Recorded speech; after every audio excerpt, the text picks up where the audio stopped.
के गम, जाने कब होंगे कम, इस दुनिया के गम, जीने वालों पे सदा बेजुर्म खता होते जा रहे हैं सितम, जाने कब होंगे कम,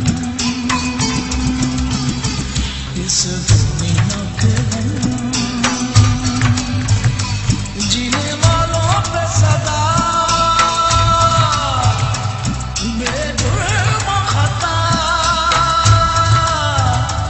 होते जा रहे हैं सितम, जाने कब होंगे कम, इस दुनिया के गम, जाने कब होंगे कम।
Floods in Pakistan have devastated towns and farmland, causing over $13 billion in economic damage, according to that country's government. The human toll still being counted. But when the water clears, it will be time to rebuild. And a part of that effort may come from Ghaus Akbar. He's group director of the Akbar Group. He joins us live from Karachi, which is, of course, the business capital of that country. Good evening to you. I appreciate you joining us this morning for us. I know, Ghaus, right now you are building a grain terminal in Karachi. We've heard so much about the crop devastation in Pakistan.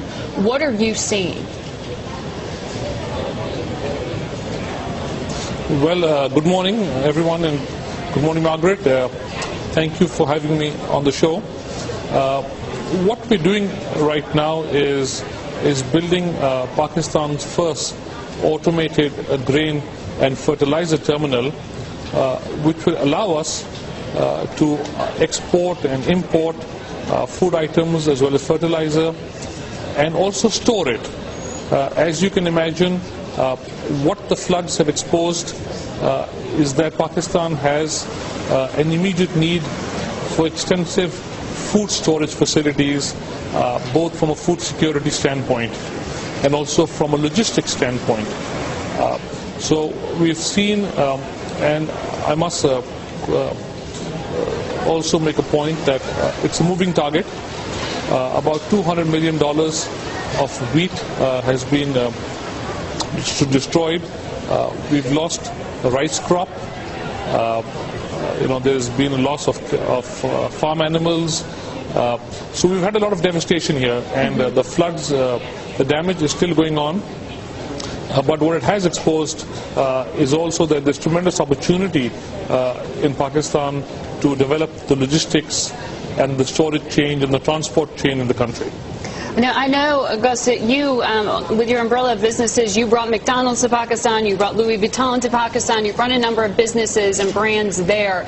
Your customer tends to be wealthier than average, far wealthier. What has the impact been on the business capital? I know these floods are happening in more of the rural areas. Yeah, I think it's important to mention that cities like Karachi, Lahore and Islamabad are more like the engines of the Pakistan economy. They so far are not affected by the floods. The floods have affected the rural part of the country and some of the smaller cities. So by and large, the mainstream cities have not been affected by the floods immediately per se. But of course, the sentiment does affect business. So we're kind of having to grapple with that.